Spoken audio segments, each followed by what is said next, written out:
In the northern reaches of the Kruger National Park, life depends on one thing: water. In a land burdened by heat and drought, a single ribbon cuts its reliable course through the wilderness.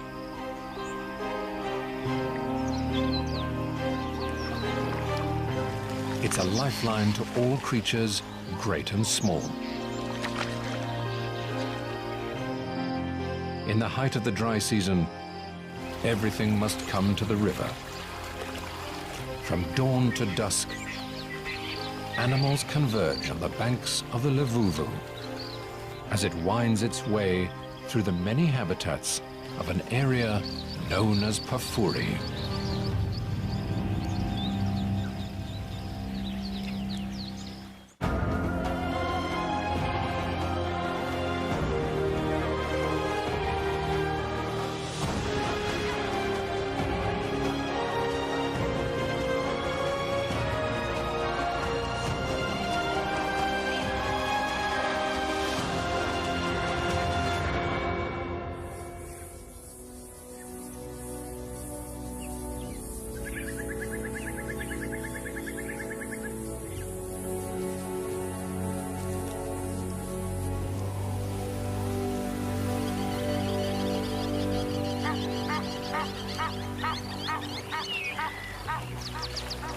On a sandy riverbank in the far north of the world-famous Kruger National Park, a white-crowned lapwing strides through its territory. He and his mate control half a mile of riverbank. It's the height of the dry season, and the water level is at its lowest. The best time for nesting on the sandy banks.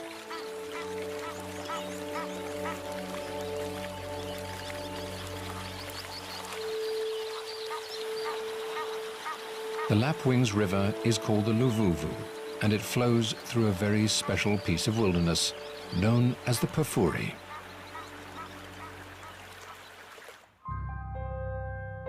Situated in the northeast of South Africa, Kruger National Park covers some 7,500 square miles.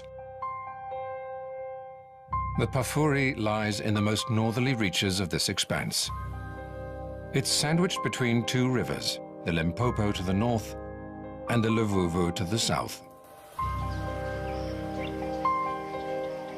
When they break their banks, they nourish a great floodplain that covers much of Pafuri.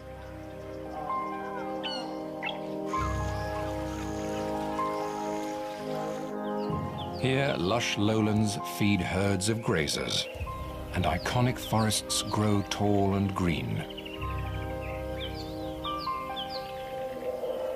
Where less water gathers, hardier plants grow, adding to Pafuri's incredible biodiversity.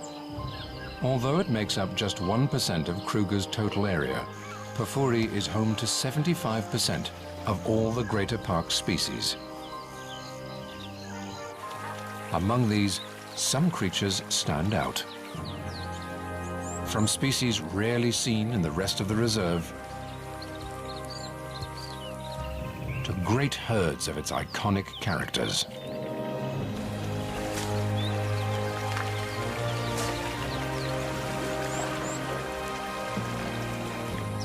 But above all the others, it's Pafuri's birds that set this place apart. More than 450 species make their homes here, the greatest diversity anywhere in Kruger.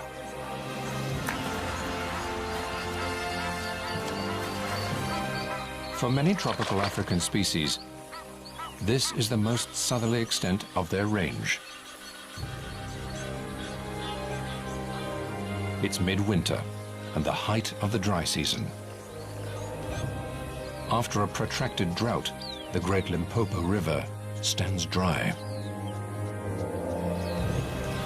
But the Luvuvu still flows, making it a busy watering point for birds and animals alike. And the lapwings have done well to secure a spot on the banks.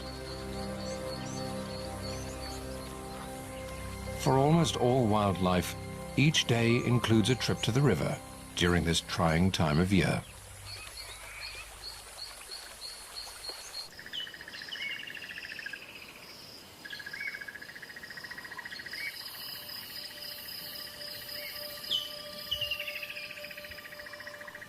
As morning dawns in Pafuri, a herd of waterbuck grazes on the marshy floodplain.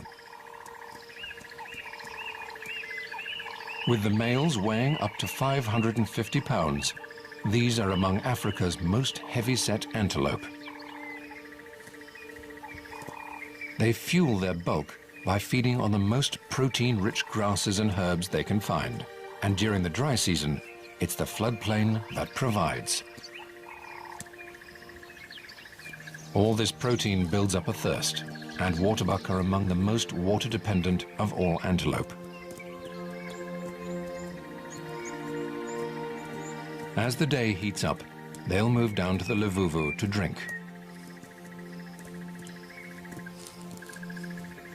If not for the river, they couldn't survive here through the dry season.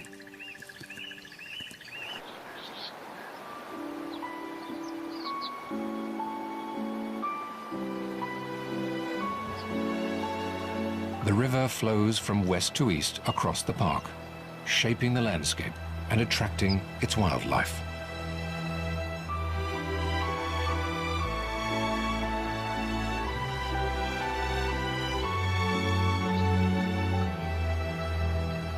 Here in the west of Pafuri, it's carved a deep canyon through the rock.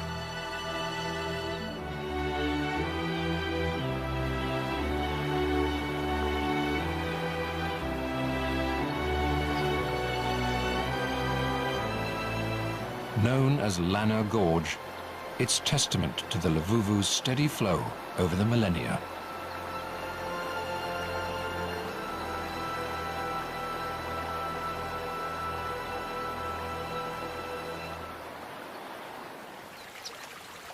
Further downstream to the east, the rocky sides give way to sandy riverbed.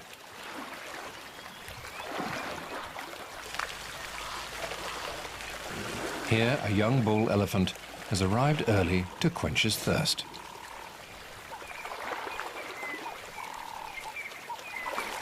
Pafuri, with its perennial water sources and green growth, is famous for its resident elephant herds. But this bull has left his herd, and for now he leads a more solitary existence.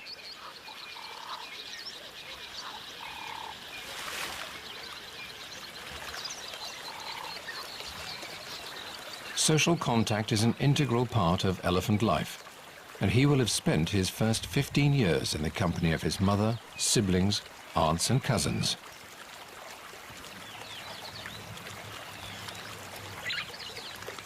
As he moves down the river, he smells the air for signs of other elephants.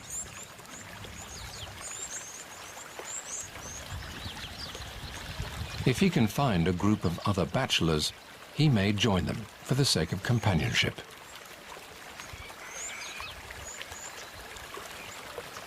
But for now, he's on his own.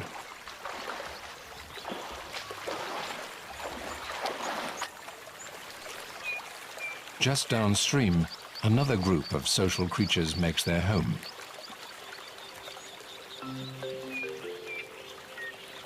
White-fronted bee-eaters live in small families consisting of a breeding pair and up to 5 related birds that'll help them raise their chicks.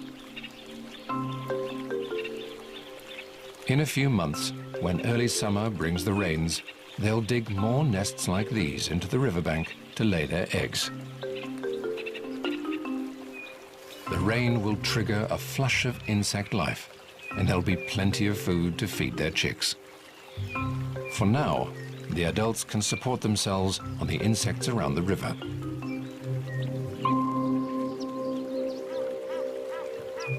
The little water in the Luvuvu is enough to attract a range of water birds, and each starts its day by finding food in its own way.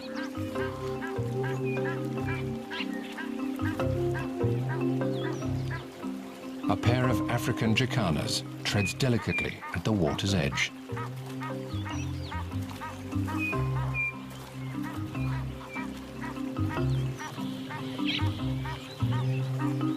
Their long toes help distribute their weight on floating plant life. Together, the pair controls a territory along the bank, and it gives them all the insects they need.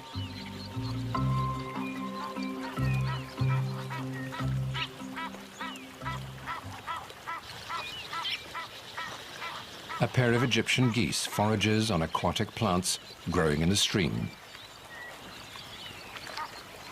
They get stuck in, reaching down for the tastiest morsels. A hamerkop takes a more measured approach.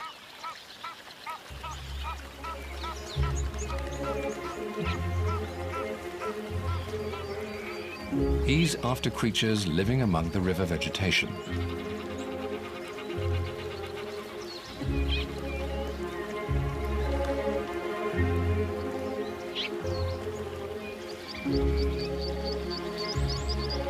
He prefers a breakfast of tadpoles, but he snaps up aquatic invertebrates too. For a three-banded plover, it's all about covering ground. He moves quickly along, pecking at the water's surface for insects and their larvae.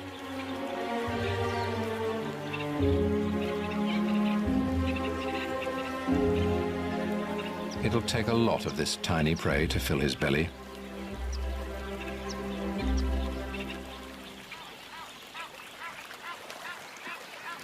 While some are enjoying the river's ample food supply, a great egret is finding things trickier. It's after fish and amphibians, but they're proving elusive.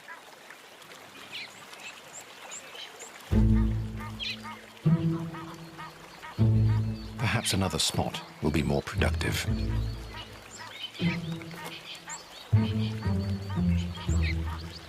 It readies itself for the strike, but fails again.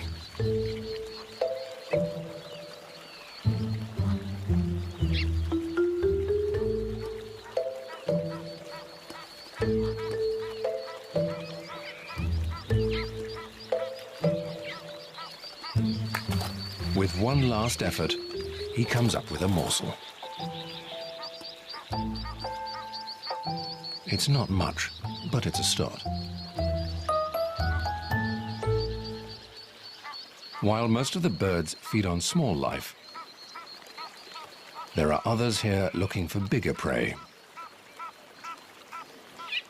The banks are lined with the scaly bodies of Nile crocodiles sunning themselves.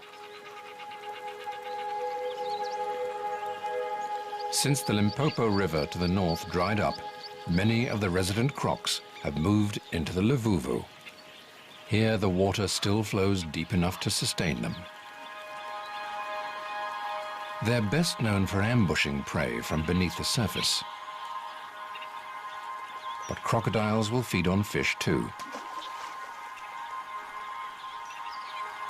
They use their powerful tails to pursue their prey underwater.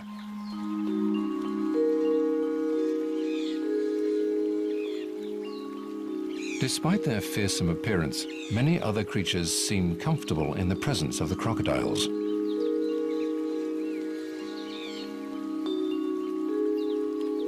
A flutter of butterflies cuts a sharp contrast with the rugged reptiles.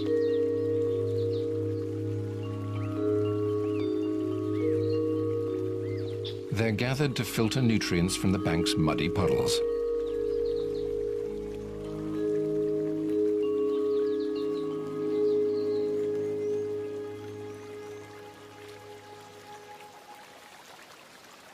The winged gathering attracts a crowd of its own.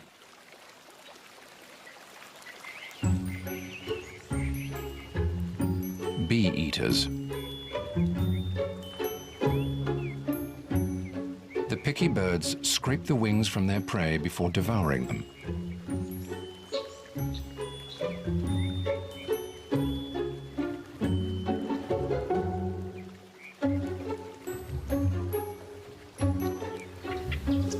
The bee-eater family will join forces with neighboring families to defend their foraging territory against other bee-eaters.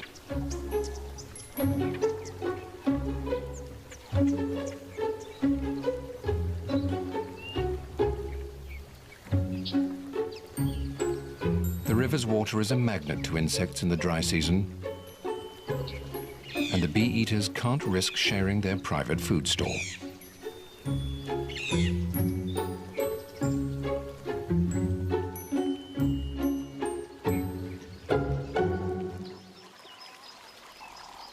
For many animals, Pafuri has lots to offer beyond the Lavuvu.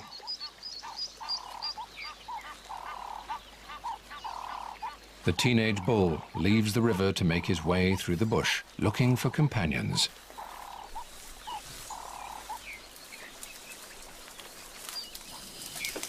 But he doesn't get far before his stomach distracts him. A full-grown elephant bull can weigh up to 5 tons.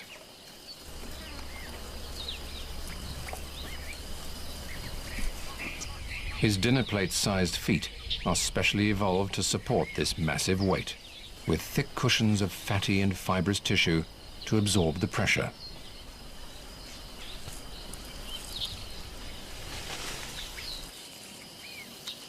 His trunk is the perfect tool for reaching the best leaves high in the trees. The riverside vegetation is his first snack on his day's quest for company.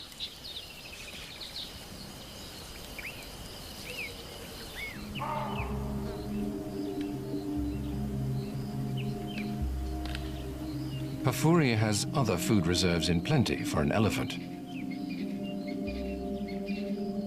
including one type of tree in particular that the park is famous for.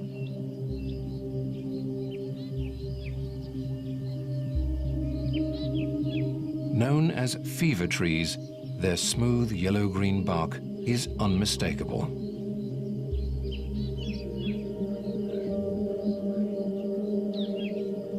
Early settlers found that people traveling or living near these trees contracted terrible fevers. They blamed the trees themselves for the illness, but the blame was misplaced.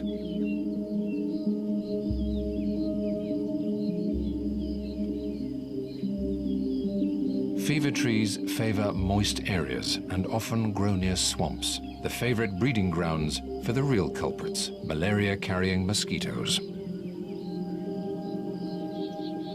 The dense stands of picturesque tall fever trees are icons of the Pafuri. They thrive in the alluvial soils of the floodplain and are regularly inundated with water when the rivers break their banks. These serene, shady forests are a favorite feeding place for many at this time of year. A lone eland grazes quietly on the undergrowth.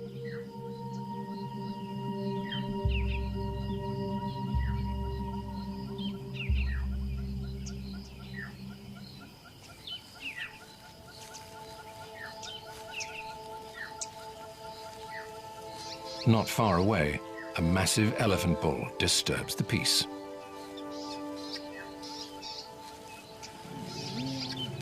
He strides through the forest in a foul mood.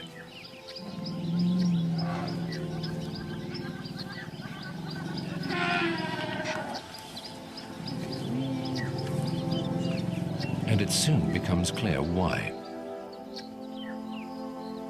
He has a handicap to his most powerful tool.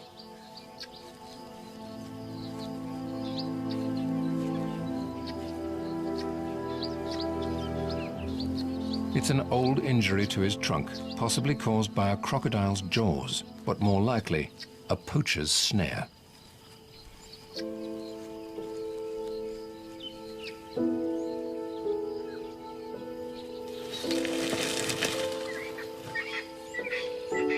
He can't fully extend it vertically to reach leaves.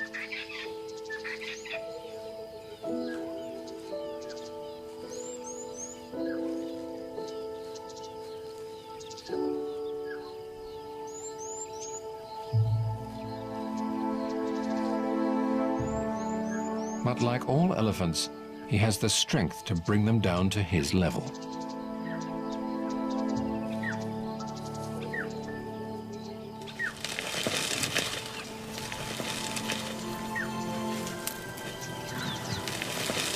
Once he chooses a tree, his incredible power takes care of the rest.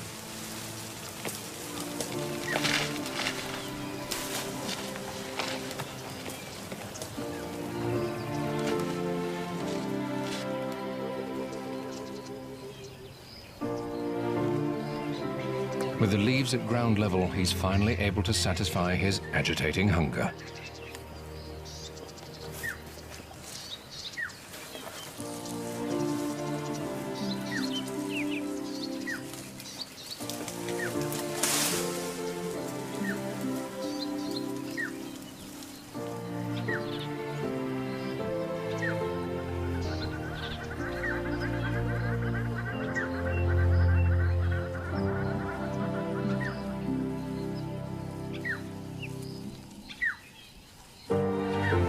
Having eaten his fill, he moves slowly off through the forest.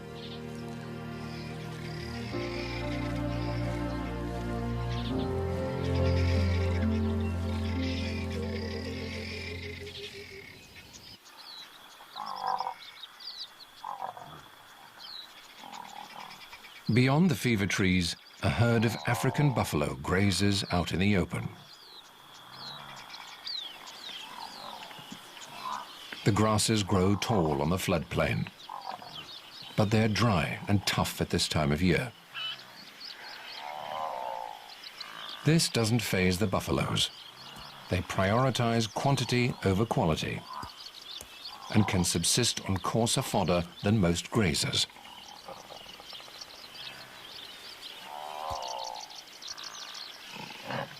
The herd is a moving restaurant for oxpeckers that pick away at pests and parasites.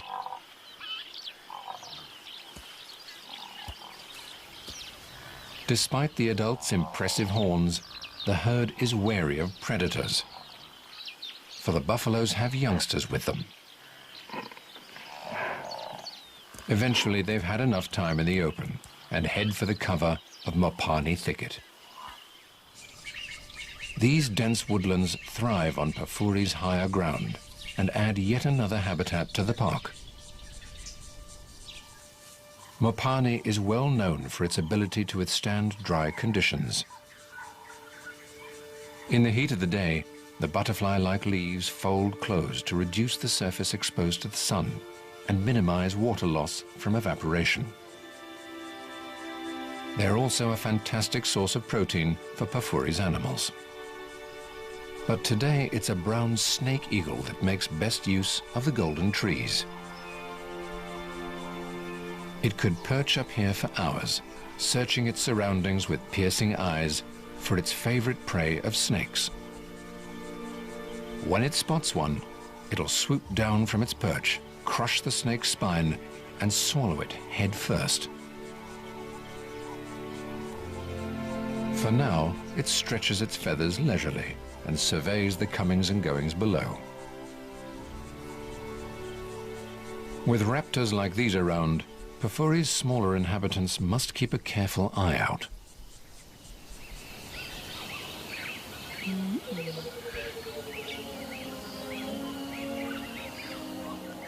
In the woodlands nearby, a deserted termite mound is home to a pack of dwarf mongooses.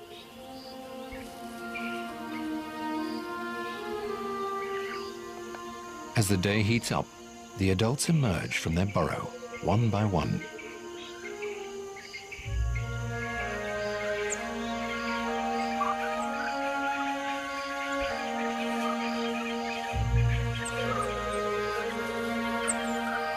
A communal latrine outside the entrance gives a clear scent sign that this home is taken.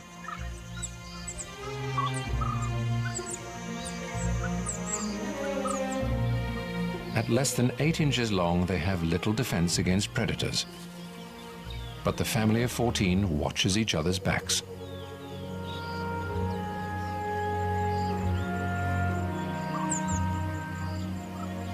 Sentries take to higher ground to get the best vantage point possible. Vigilance is key. There are pups to protect.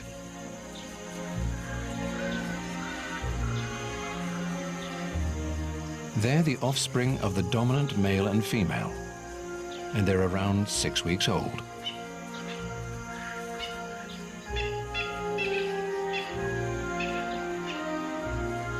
The whole pack works together to raise them. This includes the crucial tasks of babysitting and standing guard.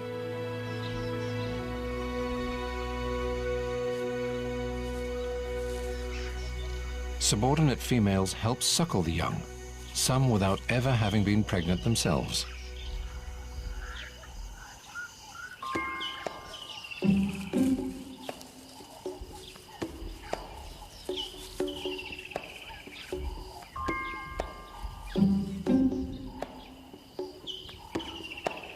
The rest of the pack heads out to scratch for prey with their long claws.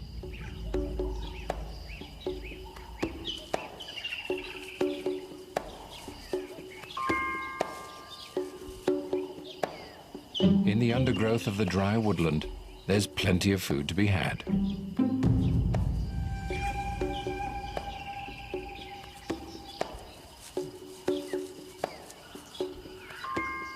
A millipede, known locally as a shongololo, would be a juicy snack.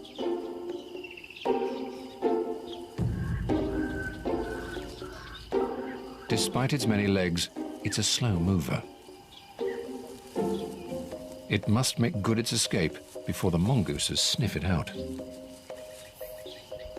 The little hunters do most of their foraging on the ground, and the millipede makes a lucky choice in climbing up a tree to safety.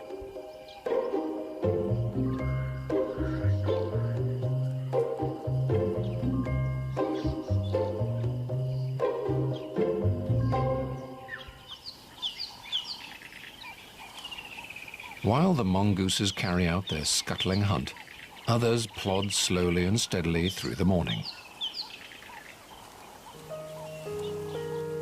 An elephant mother is on the move with 2 youngsters. They've drifted from the herd to search the dry woodland for good fodder.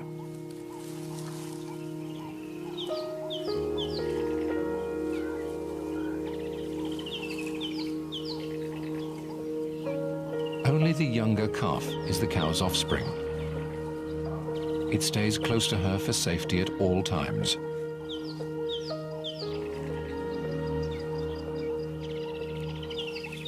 The whereabouts of the other calf's mother is difficult to tell, but it's a sad possibility that poachers have killed her for her tusks.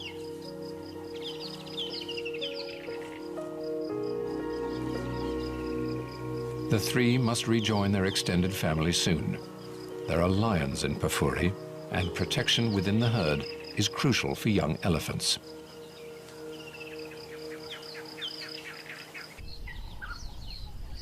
Away from the Luvuvu, a few small wetlands persist. This pan formed from runoff surface water during the last rains, and there's enough here to last the dry season.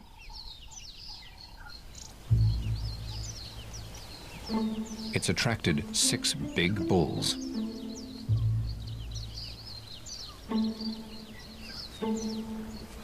Among them is the young bull that was in the river this morning.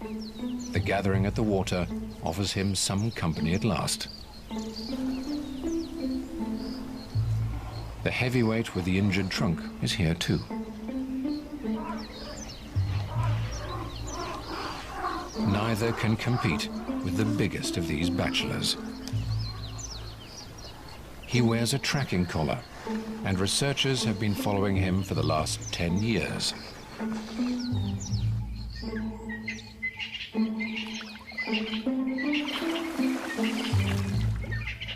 He's now in his prime, at around 45, and has picked up scars of his own during his long life. If all goes well, he could live to around 60. The other bulls give him plenty of space at the thirst-quenching water.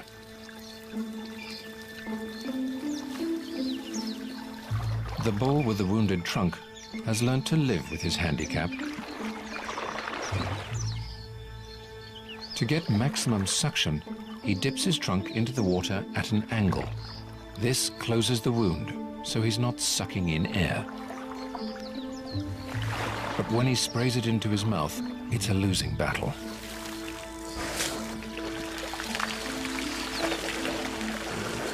It's the elephant equivalent of drinking through a punctured straw.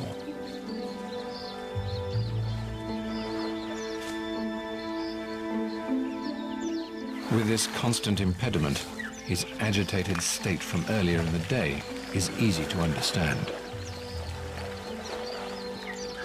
But nothing soothes an elephant like a trip to water.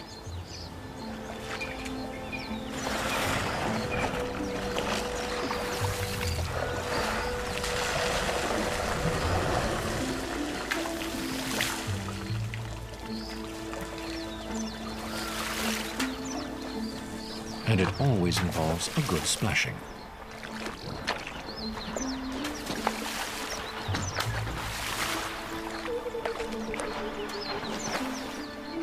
A tree serves as a favorite scratching post.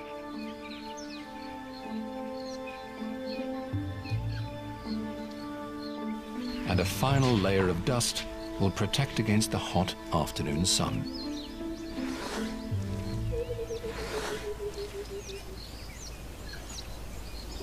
When the elephants are done, as ever, it's Pafuri's birds that make a splash.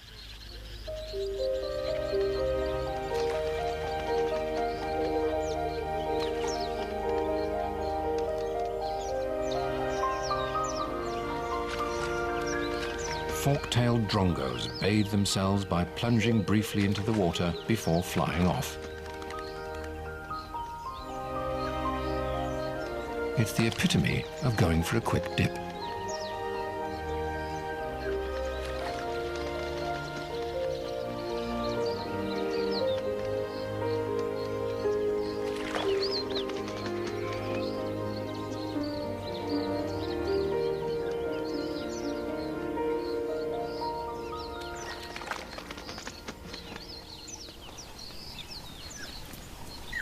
A small herd of impala arrives for a quick drink.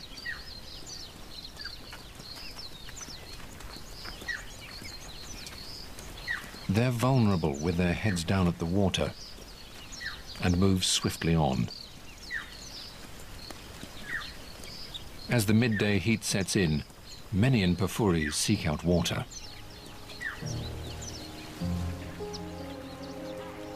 The afternoon is especially busy on the banks of the Luvuvu.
The river draws all of Pafuri's diverse life, including some that are rarely seen elsewhere on the continent.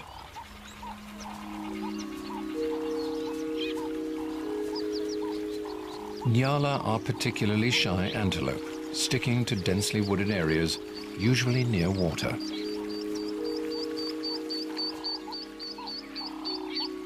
The riverine forests here are perfect habitat for them.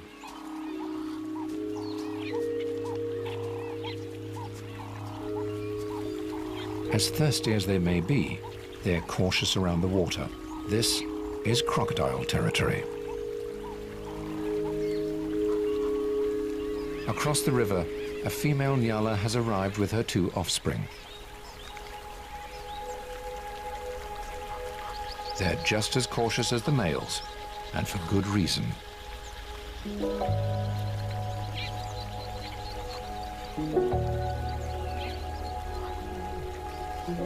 The young croc is probably too small to catch the mother, but it might stand a chance against the fawn, and they're not taking any risks.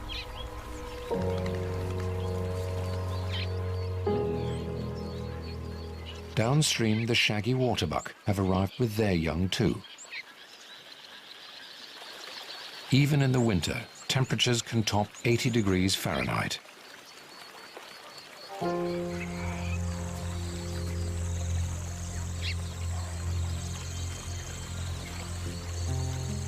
The soft, moist sand offers some cool relief.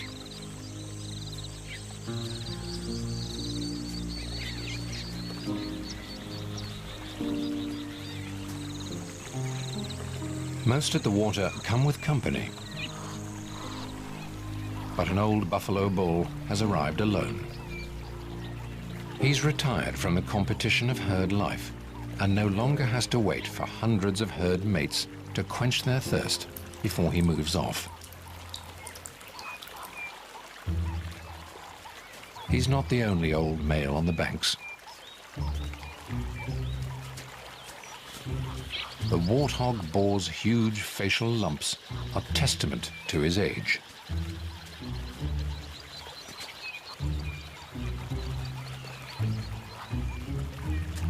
Having quenched his thirst, he turns his attention to food.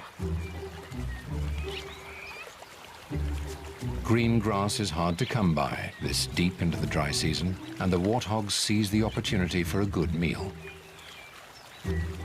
The riverside growth is a valuable source of food. For some, the banks provide a special treat. The seed pods of an acacia tree are a favorite snack for chacma baboons.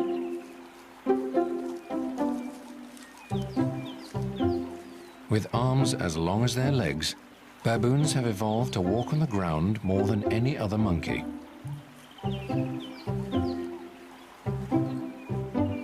But the youngsters are completely comfortable in the tree,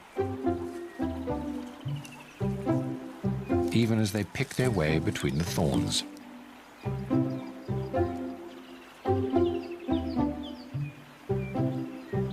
For all the animals, the river offers food, water, and some relief from the afternoon heat. For the birds, the enduring flow serves another crucial purpose.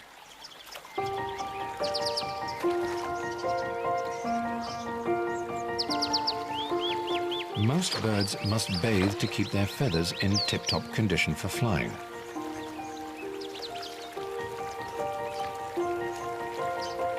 The river is one of the few places they can do so at this time of year.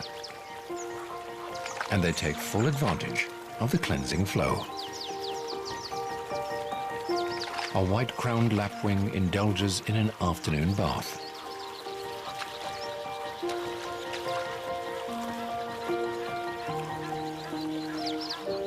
Bathing isn't the only important part of feather maintenance.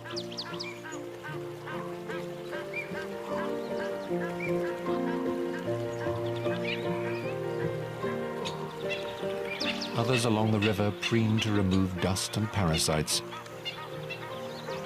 and carefully organize each feather into its proper place.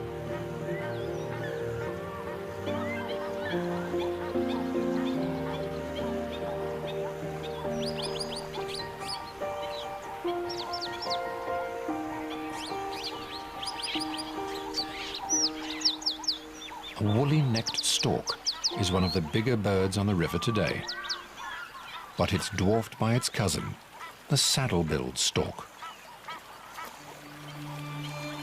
It towers at 5 feet tall. Like all other creatures, big birds are drawn to the Levuvu by the allure of water. An 11-pound white-backed vulture makes daily trips to water to drink and bathe.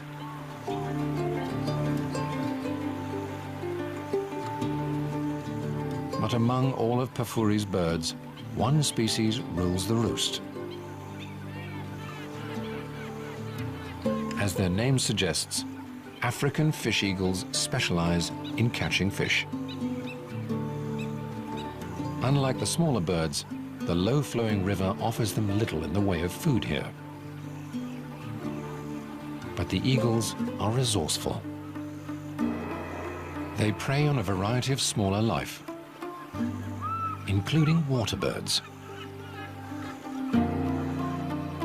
They're also fearless thieves, stealing prey from others as big as the saddle-billed stork. All this makes them formidable river mates for the other species.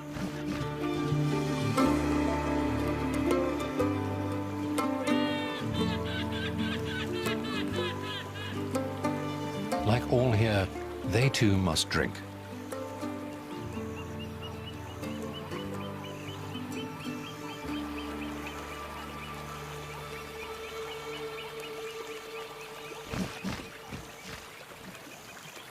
The trickle of the river here is enough to satisfy the birds' needs, but there is one resident of Pafuri whose demands are far greater.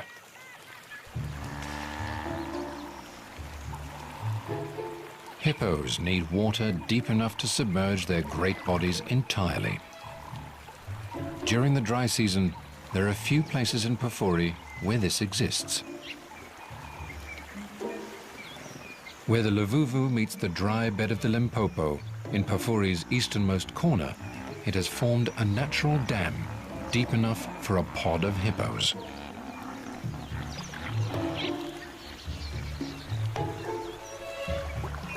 These huge animals have sensitive skins and spend most of their days submerged to escape the heat of the sun.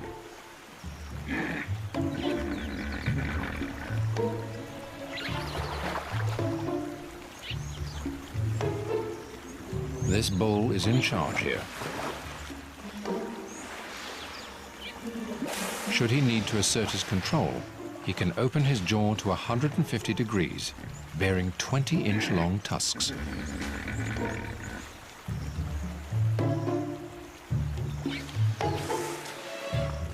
For now, he relaxes in the cool of the water with his pod.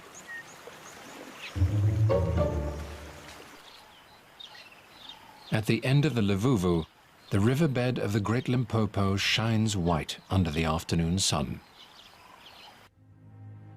Known as Crook's Corner, this point forms the border between three countries: South Africa to the southwest, Zimbabwe to the northeast, and Mozambique to the east.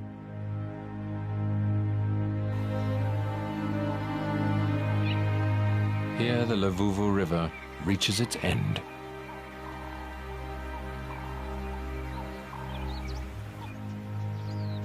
After flowing steadily eastward, it meets a boundary it cannot cross in the broad sandy bed of the Limpopo.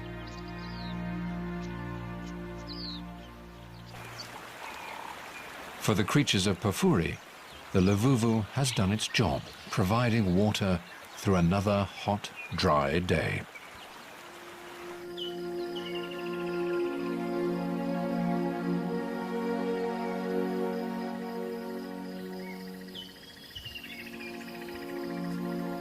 As evening sets in, the waterbuck are back, grazing on the floodplain.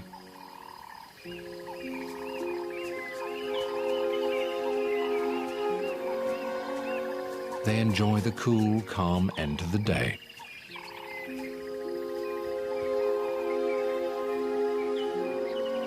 The young elephant mother and her calf have found their herd as they emerge to cross the plain for a drink in the river.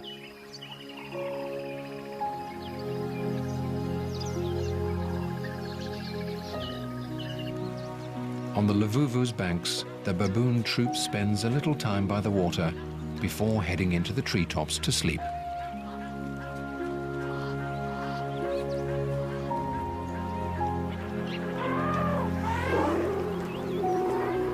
The river is a picture of peace until the elephants get here.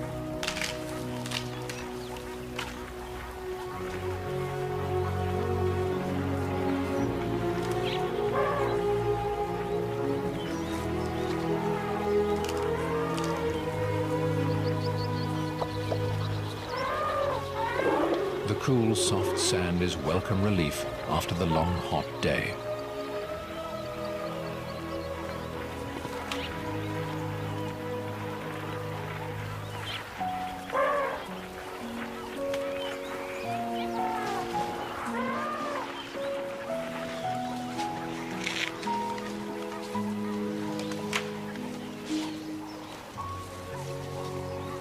The Lavuvu's banks are the site of a reunion.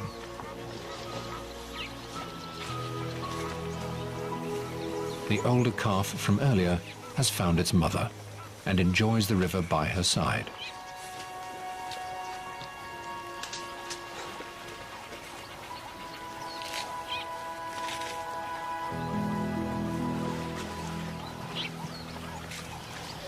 The herd takes its time to refuel with food and water.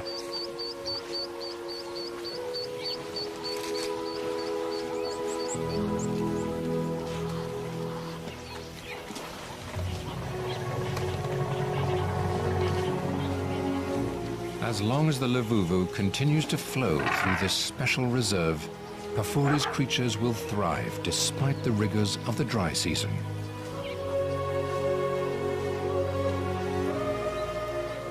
Sooner or later, heavy rains will come.